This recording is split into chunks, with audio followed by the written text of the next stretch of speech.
والسلام على أشرف الأنبياء والمرسلين سيدنا وحبيبنا وشفيعنا مولانا محمد اللهم أرنا الحق وارزقنا اتباعه وارنا الباطل باطلا وارزقنا اجتنابه ربنا إنك هذا باطلا سبحانك فقنا عذاب النار ولا حول ولا قوة إلا بالله. Sebelum kita membahas bersama tentang mukjizat dan karomah, marilah kita dengan bacaan basmalah bersama-sama. Bismillahirrahmanirrahim.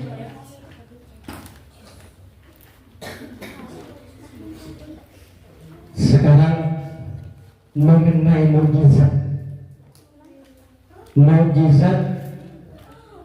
dan karomah. Saya ulangi lagi, mukjizat dan karomah. Saya ulangi lagi, mukjizat dan karomah. Mungkin ada yang tahu namanya mukjizat dan karomah. Ada yang tahu? Ada yang tahu? Ada yang tahu? Silakan yang tahu angkat tangan. Pengertian mukjizat dan karomah. Dengarkan.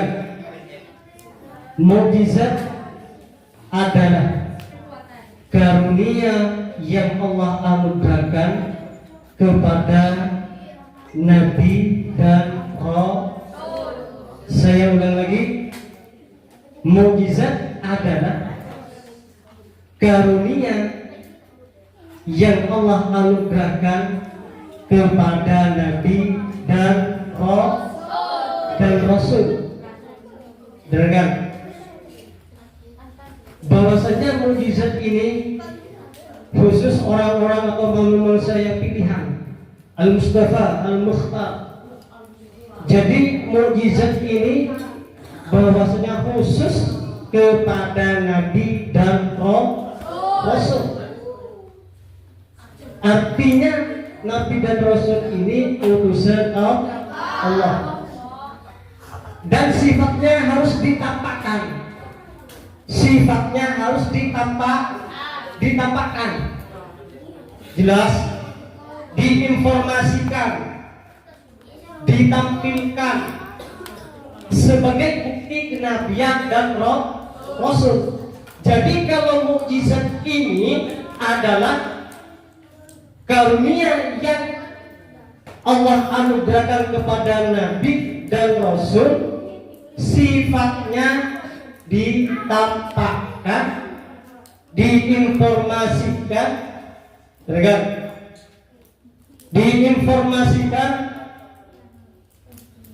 dan ditampilkan sebagai bukti kenabian. Contohnya Nabi kita. Nabi kita itu Nabi Muhammad kan? Nabi Muhammad mempunyai mukjizat. Nabi Nuh mempunyai mukjizat. Nabi Ibrahim mempunyai mukjizat. Dan juga Nabi Musa mempunyai mukjizat. Lah ini namanya mukjizat. Jadi mukjizat sekali lagi karunia yang Allah anugerahkan kepada Nabi dan Rasul, dan sifatnya harus ditampakkan, diinformasikan, ditampilkan sebagai bukti kenabian dan rasulan.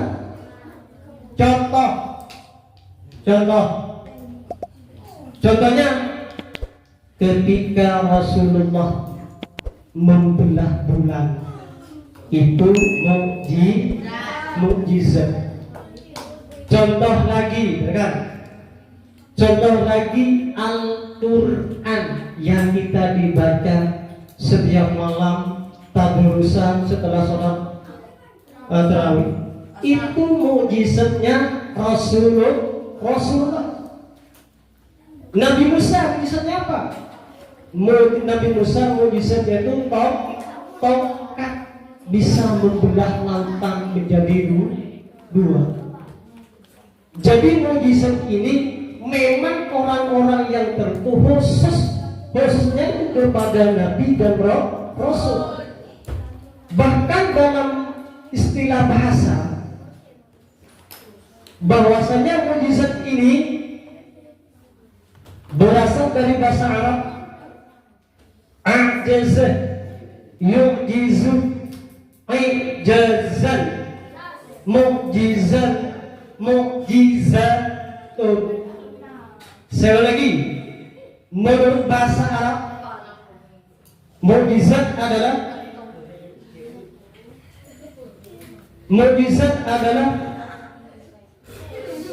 dengan ajaza yujizu ijazan mukjizatun. Apa artinya? Artinya itu melemahkan dan mengalahkan lawan atau musuh. Ketika Rasulullah dari zaman dahulu, ketika menyebarkan agama Islam, Rasulullah itu menggunakan mukjizatnya itu mengalahkan musuh itu dengan Al-Quran. Al-Quran bisa menjadi obat. Ketika pikiran kita itu seret kemana-mana, hati kita tidak tenang, maka ambil wudhu, baca Al-Quran, maka hati kita bisa tenang. Itu mukjizat. Mukjizat ini kelebihan Nabi dan Rasul, tapi tertuju pada Nabi dan Rasul, bukan manusia yang lainnya. Paham? Jadi yang melemahkan atau mengalahkan, akan tapi secara istilah, kan? Mukjizat itu secara istilah amrun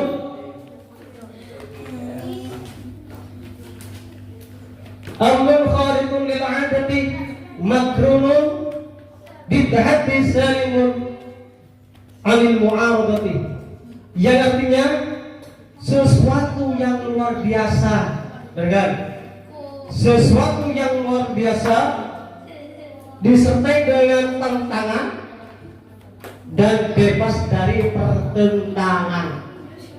Kalau mukjizat ini dalam segi istilah bahwasanya amrun khariqun lil 'adati makrunun bi tahaddi salimun 'anil mu'aradati, yang artinya sesuatu yang luar biasa, kejadian yang luar biasa, kejadian yang tidak bisa dipikir atau bisa dijangkau oleh akal.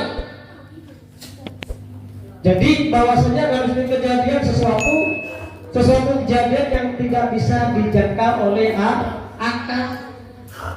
Contoh lagi ketika mukjizat Isra Mi'raj, Rasulullah itu mukjizat. Ada lagi contoh mukjizatnya Rasulullah, kan? Contohnya Rasulullah, mukjizatnya Rasulullah keluar air dari jari-jari ini. Itu diminum 1.400 orang. Diminum 1.400 orang, laki-laki dan perempuan. Itu mukjizat. Orang keras ketika baca Al-Quran bisa tidak keras. Jadi kalau mukjizat itu memang tertuju pada Rasul dan Nabi. Jadi bermana sesuatu yang terjadi pada Nabi dan Rasul itu Subhanahu wa ta'ala bersifat istimewa atau berada di luar batas akal manusia, tidak bisa dipikirkan. Loh, kok kenapa itu mukjizat itu? Tidak. Seperti apa itu? Tidak bisa. Tidak bisa ditalar dengan secara akal manusia. Kenapa? Karena mukjizat itu sesuatu kejadian yang memang luar biasa dari Allah langsung ke Nabi. Itu mukjizat. Jadi saya ulang lagi, mukjizat adalah karunia yang Allah anugerahkan kepada Nabi dan Rasul, dan sifatnya harus dikatakan dan diinformasikan, ditampilkan sebagai bukti kenabian dan Rasul. Dalam bahasa Arab, cara bahasa Arab, bahasanya mukjizat berasal dari bahasa Arab ajazan yujizu, ijazan, kan? Ijazan, mukjizatun. Apa artinya? Melemahkan, mengalahkan musuh atau lawan. Itu yang namanya mukjizat. Mukjizat diberikan pada Nabi atau Rasul bertujuan untuk membuktikan bahwa dirinya merupakan utusan Allah Subhanahu wa taala, merupakan sesuatu yang tidak dapat ditiru oleh siapapun. Jadi mukjizat itu diberikan para Rasul itu sebagai bukti, dan juga tidak ada yang bisa meniru. Kalau ada orang yang menunggu Nabi, tanyakan dulu apa mukjizatnya, di mana menerimanya mukjizat itu apa? Kenapa? Karena Nabi Muhammad SAW itulah Nabi yang paling akhir. Paham? Sekarang karomah artinya kelebihan, keistimewaan, maupun kejadian luar biasa yang dianugerahkan kepada mereka-mereka yang dicintai oleh Allah lantaran ketaatannya. Maksudnya bagaimana?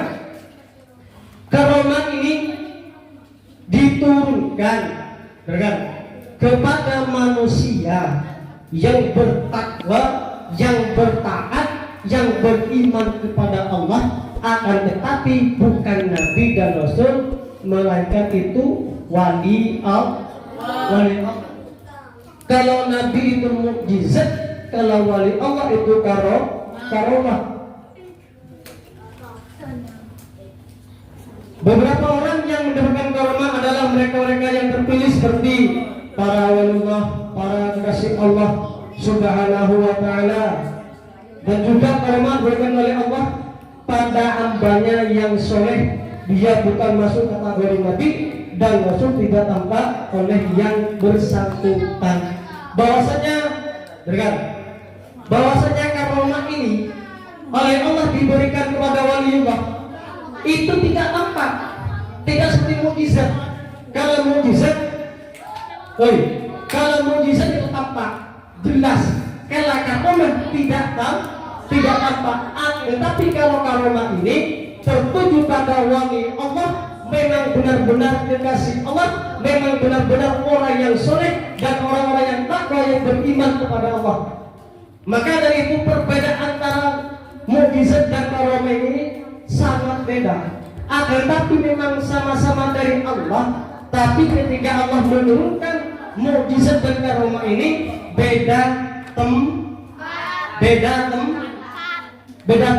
Maksudnya bagaimana tempat? Beda tempat. Kalau mukjizat ke Nabi dan Rasul, kalau karomah kepada wali Allah. Contoh, karomah contohnya ini. Ketika Siti Maryam, kalian tahu Siti Maryam? Tahu. Siapa yang tahu Siti Maryam? Tahu. Saya tidak tahu Siti Maryam. Siapa yang tahu Siti Maryam? Kalian tahu Siti Maryam? Yang berada dalam surat Al-Quran, surat Maryam. Contohnya karomah berada pada Siti Maryam. Pada Siti Maryam itu, Siti Maryam ini mendapat buah-buahan dari surga. Setiap hari Siti Maryam setiap hari Siti Maryam ini dapat buah-buahan dari surga. Siti Maryam dari surga buah-buahannya itu setiap hari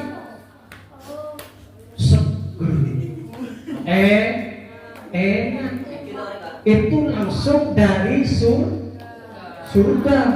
Kalau kita bukan dari surga, harus membeli dulu pasar. maka dapat buah. Dan itu yang contohnya karomah, keistimewaan yang luar biasa yang jatuh pada wali Allah, kekasih Allah, taat kepada Allah, beriman kepada Allah, itu yang namanya karomah. Karomah itu tidak tampak, tidak jelas, tidak seperti mukjizat. Kalau mukjizat jelas, tampak, ditampilkan, diinformasikan bahwasanya saya dapat mukjizat dari Allah, wahyu dari Allah, itu harus diinformasikan. Kalau mukjizat, karena kalau tidak tampak, tidak jelas, bahkan kadang-kadang ketika orangnya meninggal itu sudah nampak karomah.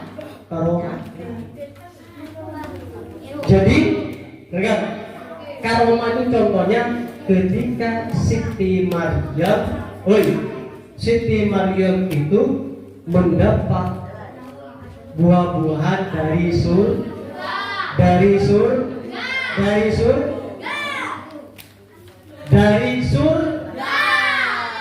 Jadi itu contohnya karomah. Kalau ada yang menanyakan, katanya berdonatur setiap Senin sampai sekarang, apa hasilnya? Contoh, ada yang menanyakan sumbangan, ada tetangga yang menanyakan, tadi pertanyaan apa? Menceritakan apa? Tentang mukjizat. Oh, apa mukjizat itu mau ditanyakan? Apa karomah itu? Kita harus jawab. Kalian harus jawab. Mukjizat adalah karunia yang Allah anugerahkan kepada Nabi dan Rasul. Biar ada gunanya untuk pondok Roma. Jadi karomah dan mukjizat sangat berbeda. Jadi di sini kalau mukjizat itu dalam istilah Abul Khalidun lil adati makrumun ditahadudi salimun anil mu'aradati. Kalau mukjizat, kalau karomah gampang, kelebihan, keistimewaan, kemuliaan, kemuliaan maupun kejadian luar biasanya yang diberikan kepada mereka yang dicintai oleh Allah lantaran ketaatannya. Jadi Allah memberikan karomah kepada manusia biasa, bukan Nabi dan Rasul. Kalau Nabi dan Rasul itu memang al-mustafa al-mukhtar, manusia pilihan. Kalau manusia biasa, kalau Allah memberikan karomah kepada orang tersebut, itu tergantung ketaatannya kita, tergantung ketakwaan kita, taat atau imannya bagaimana, itu tergantung atau soleh atau tidak soleh. Kalau kita soleh, kalau ada orang soleh, taat pondok, itu baru diberi karomah oleh Allah. Jadi saya bagi contoh mukjizat itu, contohnya Isra Mi'raj, Al-Quran. Ketika Rasulullah jari-jarinya keluar air, itu mukjizat. Rasulullah bisa membelah bulan, mukjizat. Contohnya karomah, Siti Maryam mendapat buah-buahan dari surga.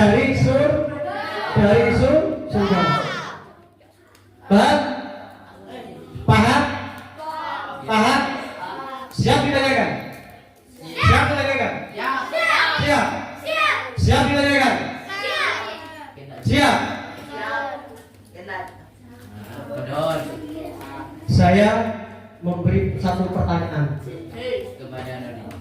Apa perbedaan mukjizat dan karomah? Angkat-angkat yang tahu. Terus tidak ketahui, maksudnya muncul ini tanpa diinformasikan jelas, ya, ditampakkan. Dan kalau karomah tidak diketahui sama